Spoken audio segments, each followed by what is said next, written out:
What you choose to hook your audience with is going to determine the success of your campaign. Why? Because they're going to open up your emails. They're going to open up your text messages. They're going to be looking forward to really seeing what it is that you're selling and really being a part of your brand. Because at the end of the day, what you're really trying to do is you're trying to build community.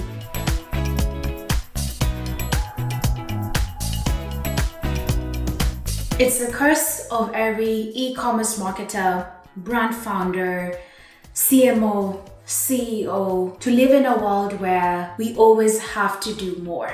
And especially having to do more in a period where a lot of our sales happen during this time of the year. If you are a product-based entrepreneur, I know exactly how this feels because I have seen it with a lot of my clients. And typically, what it does is that it leaves you paralyzed. If you're an e-commerce entrepreneur that is in a season of planning how to have a successful holiday plan, you have landed on the right video because today we're going to talk about why e-commerce entrepreneur holiday plans fail and how to actually fix it. If you're brand new to my channel, welcome. My name is Maureen. I am a brand growth strategist and I help e-commerce brands by teaching them the sales and marketing strategies they need to turn their beloved product brand into a household name using scientific precision. So let's talk about what really leads to e-commerce strategies during the holiday season failing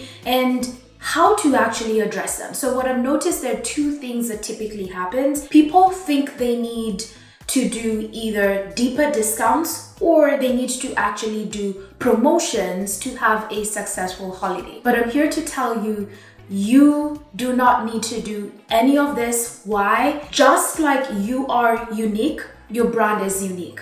Just like your e-commerce business is unique, the strategies, the trends, the data are unique in and out of themselves. So what do you need to really focus on in order for you to have success? Well, if you do think that you need to have a deeper discount in order for you to run a successful holiday planning strategy, you know what I want you to do? I really want you to think about what can I do to make my customers happy, excited, and delighted during this holiday time. Why? Because promotions don't have to do with discounts. Promotions have to do with strategic planning. It's all about a mix of your messaging, your offer, and how you are tying your macro trends, your macro moments with your micro trends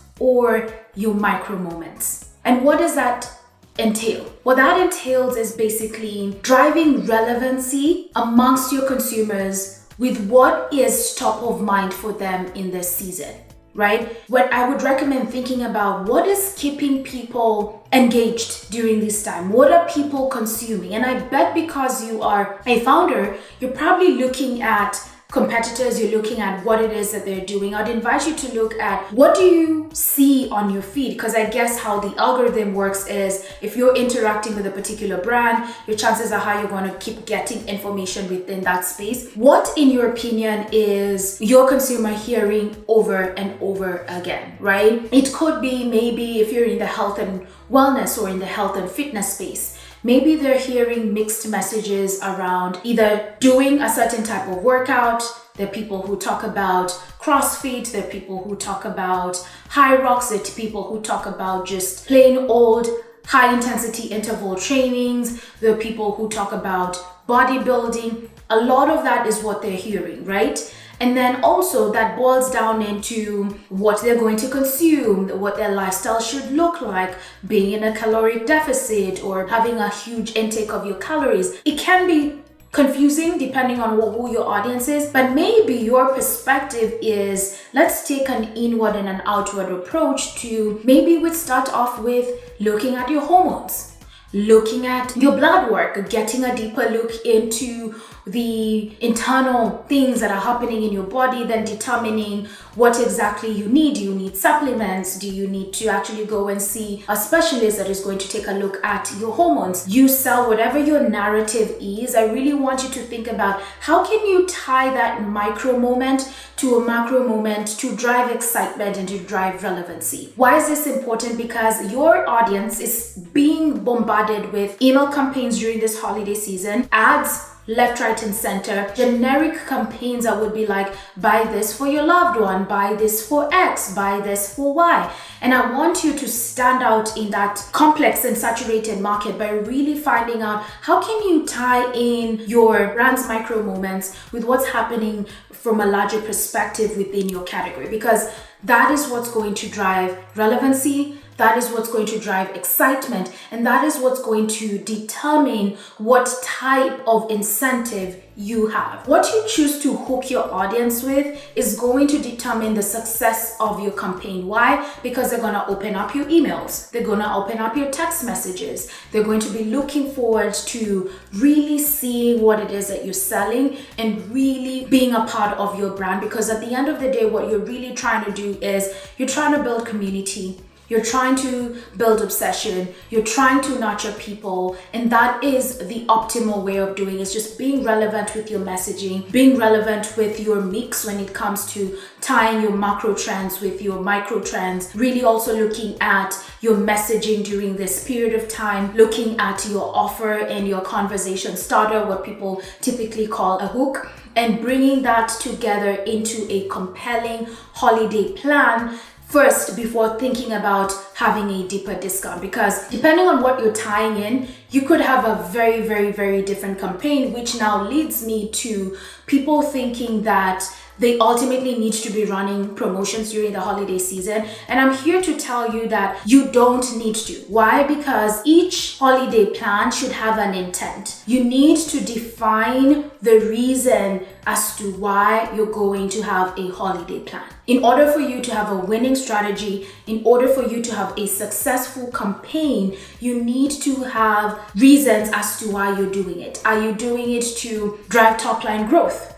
Are you doing it to convert new buyers? Are you doing it to re-engage your customers? Are you doing it to get rid of inventory? Are you doing it to launch a new brand? Your reasons, your primary objectives will determine what type of promotion you need to run, right? Because if you're trying to get rid of inventory, chances are high you're probably going to do maybe a BOGO, a buy one, get one free. Why? Because you're trying to get rid of inventory. If you are maybe trying to get people to buy more, you could have a very exciting or a very engaging, making this up, it could be maybe a 25% off when they buy this product, and then before they check out, you're probably going to upsell them to another product that would make their basket size bigger. Why? Because at the end of the day, you're not really looking to bleed cash. You're not really looking to lose money. You're still looking to convert somebody, but at a profitable state. Right? So I just want you to know that before you jump on and think you need to do a holiday promotion, I need you to ask yourself, what are my objectives? What is my intent? What am I trying to get out of this? And what does my brand need in this moment? Because your objectives will have certain success metrics, right? Each objective will have certain metrics that you're going to look at in order to drive conversion, in order to drive success. And you cannot arbitrarily come up with success metrics. Doesn't happen like that. In order for you to have the accurate metrics that you're measuring your brand against, you have to have an objective for that. So if you've been thinking that, hey, I need to do this because everybody is doing it, I'm here to tell you, nope. The brands that choose not to participate in this season, and that's all right, they have probably another strategy on when they can make up for those sales. So right now, 2 things I need you to take away from this episode. Number 1, what are your objectives for the holiday plan? What are your objectives? What are you trying to achieve? Second, how can you become top of mind for your customers? What messaging, what conversations do you need to jump onto? Where do you want to come in and bring in a paradigm shift? Where do you want to come in and bring in your convictions? And how can you tie that to your brand. That is how you design successful plan, because when you have that, then what remains afterwards is literally just playing the numbers, doing the math, and then aligning your calendar to match that. Because if you're writing content on emails, it needs your messaging, it needs your offer, it needs your overarching theme. If you are trying to figure out your discounts, you need to do some math behind the scenes. What's your average order value? What is your cost of goods? What are all the other expenses you incur? What is your targeted profit about how much you want to make per product during this season? And then your discounts will come after that. And then it's just making sure you're converting and articulating that to your audience, because people need to know why. Never, ever, ever forget that. People need to have a reason for why they're buying, a reason for why they're reading this, and a next step after that. And with that, I hope this episode has been super valuable for you, because what I really want you to do right now is to really go and watch the video that will pop up here, where I'm really talking about the overwhelm that happens during the holiday season, but more importantly, giving you your next best implementation tactic if you're really looking to prep and prime your audience to buy. And with that, I will see you in the next episode. Subscribe to this video and share it with another entrepreneur that would value this type of content and can easily implement it on their brand. And with that, I will see you in the next one. Bye-bye.